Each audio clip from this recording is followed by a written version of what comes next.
Mungu anatutazama sisi kama vijana katika jicho ambalo hakuna chochote ambacho kinaweza kutuangushwa, kwa sababu tayari tumeshazaliwa mara ya pili. Ndio maana kwenye ile Yohana 1:12 anasema alituchagua vika kitu kinachoitwa wana wa Mungu, akasema ndio wale waliaminio jina lake na kuzishika amri zake. Kwa kuitwa tu mwana, Yesu Kristo alikuvika DNA za kwake. Tunapozungumzia kwa habari ya mtoto anakuwa na DNA ambazo zimetokana na wazazi, baba na mama. Kwa mtu anapokuwa ndani ya Yesu Kristo anakuwa kiumbe kipya, anakuwa amevikwa DNA za kiungu, anakuwa amevikwa DNA za Mungu mwenyewe. Kwa ana uwezo na mamlaka wa kufanya kazi kama Mungu, wa kutembea kama Mungu, wa kufanya kila kitu chochote. Ndio maana pia akaja kulifunua katika kitabu cha Ufunuo wa Yohana, akasema nasi alituvika ukuhani wa kifalme, nasi tunamiliki na kutawala. Tunamiliki wapi? Tunamiliki katika nchi. Kwa moja kwa moja muamini au kijana aliyeko mahali hapa, baada ya kupokea neema ya wokovu, Yesu Kristo, moja mwa kitu ambacho alikifanya ndani yake, ndani yangu, ilikuwa ni kutuvika uwezo wa kiungu. Bwana Yesu asifiwe sana. Haleluya. Na leo tutaangalia kipati kinachosema youth with impact, kijana mwenye matokeo. Kijana mwenye matokeo, youth with impact. Kijana mwenye matokeo. Kwa nini matokeo? Kwa sababu moja mwa kitu ambacho Mungu anakitazama kwa kijana yoyote ni kijana kuweza kuwa na matokeo na mguso usio wa kawaida eneo lolote analokuwa. Na kwa nini tunaangalia youth with impact? Tunaangalia youth with impact kwa sababu jambo la kwanza kabisa inamtazamisha kijana aweze kufahamu kwamba mahali popote alipo anatakiwa awe na matokeo chanya kwenye ngazi yoyote ambayo Mungu amemwamini kuweza kuwa. Bwana asifiwe sana. Inatakiwa kijana yoyote awe na matokeo chanya kwenye eneo lolote ambalo Mungu amemwezesha yeye kuwa. Ndio maana kwa habari ya mtu kuweza kutembea kwenye kuwa na matokeo, lazima matokeo yaweze kupatikana. I mean kuna kitu ambacho kimefanyika, halafu matokeo yanakuwa kama end product. Bwana asifiwe sana. Kwa hiyo Mungu anapolitazama kanisa la usharika wa Rwanda KKT, au anapomtazama muamini yoyote, Mungu anachukua na tamani kwake ni kuona matokeo chanya. Anakuwa na mguso, anakuwa na kitu ambacho Mungu akimwangalia anakuwa anajivunia. Kwa nini? Kwa sababu Mungu alimvika uwezo. Akasema bali wale waliompokea aliwapa uwezo. Kwa moja mwa uwezo, kisha kuwa na uwezo uweze kudhihirika, lazima kuna kitu ambacho kimefanyika, na kile kitu kinachokuwa kinafanyika ndicho ambacho kinakuja kinafunua ule uwezo wa Mungu aliyomwekea muamini yoyote. Haleluya. Bwana Yesu asifiwe. Lakini pia kwa nini tunajifunza kijana with impact au kijana aweze kuwa na matokeo? Ni kwa sababu kijana yoyote anapokuwa lazima aweze kujua nafasi yake aliyonayo. Nafasi, kukaa kwenye nafasi. Ndio maana watu wote waliotembea na matokeo walikaa kwenye nafasi. Na kwa nini unakaa kwenye nafasi? Au unawezaje kukaa kwenye nafasi? Unaweza kukaa kwenye nafasi moja kwa kulitumikia kusudi la Bwana. Lazima ujue who are you by the way. Lazima nijue who I am. Haleluya.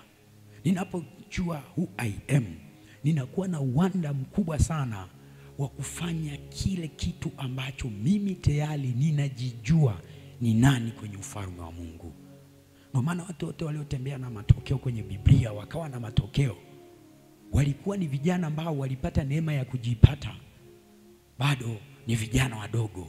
Kwa mfano ukimwangalia kama Yusufu kwenye kitabu cha Mwanzo sura 37 kuanzia ule mstari wa 2, alikuwa ni kijana umri wa miaka 17. umri wa miaka 17 aliweza kutembea katika mguso sio wa kawaida. Lakini ukija kumwangalia Daudi alikuwa bado ni kijana. Mungu amemtoa kule kwenye machungoni, anakuja analitumikia kusudi kwa kupambana na Goliati. Bado mtoto mdogo. Swali la kujiuliza, je, kule polini kondoo alimwachia nani aliyokuwa akiwachunga? Lakini pale unapojijua who are you, who I am, unapojua kusudi lako, unapojua kukaa kwenye nafasi yako, utakusaidia wewe kuweza kutembea. Itanisaidia mimi kijana kuweza kutembea. Lakini pia kwa nini tunajifunza pia kijana mwenye matokeo? Ni kwa sababu uwekezaji mkubwa wa mambo mengi duniani Mungu amewekeza kwa vijana. Mungu ameelekeza kwa vijana. Ndio maana akasema wazee, akasema huko watatabiri na nini, lakini kijana ataona maono. Bwana Yesu asifiwe sana. Kwenye kile kitabu cha Yoeli sura ya 2 ukiasoma kuanzia kule mstari wa 18 anazungumza vitu vingi. Kwa hiyo Mungu anamtazama kijana, mtu ambaye anaweza kutembea kwenye vision. Kwa hiyo ndo hapa kwenye ile nafasi moja, kitu ambacho pia kinaweza kusaidia kukaa kwenye nafasi is to have a vision for any position ambayo Mungu amekupa. Ndio maana Biblia inasema kwamba vijana wataona maono, lakini anasema pasipo maono watu waacha kujizuia, bali anaheri mtu yule aifuataye sheria ya Bwana. Without vision people can perish. Anazungumza waziwazi. Na hayo maono ni ya kina nani? Kwa Mungu anatamani vijana kutembea kwenye mguso wa maono yasiyo ya kawaida. Kijana kuwa na maono. Maono yanakusaidia kuweza kuwa na mwelekeo.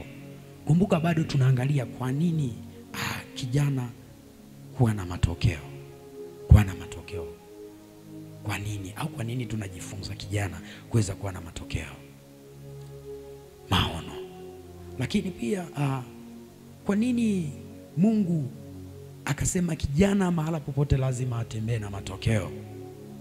Ni kwa sababu kijana kwenye kitu chochote ambacho anakifanya, akiamua kutoka ndani, akaamua ndani kwa kufanya kwenye eneo lolote, Mungu anachokifanya ndani yake, anaachilia nguvu ya kukamilisha, anaachilia uweza wa kuweza kumsaidia yule kijana kufanikisha jambo lolote ambalo analifanya. Ndio maana watu wa dunia wako vile technical sana, hasa vijana wanatumia mifumo mingi na mitindo mingi kwa ajili ya mambo yao yaweze kulani. Kwa Mungu anatamani kwenye eneo lolote ambalo kijana anakuwa amemweka kijana kuweza kufanya jambo lolote kwa bidii. Hata kama eneo la maombi, kufanya kwa bidii. Kwa nini? Mungu anaamini kijana ni mtu ambaye katika umri wa ujana anaweza kufanya kitu chochote kwa bidii, kwa uelevu, lakini pia anaweza kufanya kitu chochote kwa juhudi sio ya kawaida, na hiyo juhudi kamletea nguvu ya kuweza kusimamishwa na kitu chochote.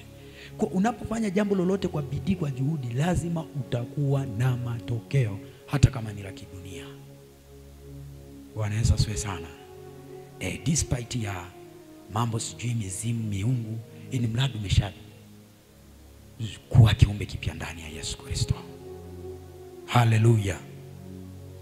Na kwa nini Mungu pia anaachilia kijana kuweza kuwa na matokeo? Kwa sababu kijana ni mtu yoyote ambaye anatakiwa tembee na elementi za kujikubali kila muda. Ndio maana Biblia inasema mtu awaye yote asiudharau ujana wako. Kwenye kitabu cha Timotheo wa kwanza sura ya 4 mstari wa 12 anatoa msisitizo, mtu yoyote asiudharau ujana wako. Kwa Mungu anataka mwanadamu kutembea na nguvu ya ujasiri. Yaani popote unachokifanya, fear not. Ndio maana Mungu kuwatumia vijana waliokuwa na mguso ambacho walikifanya, waliondoa hofu.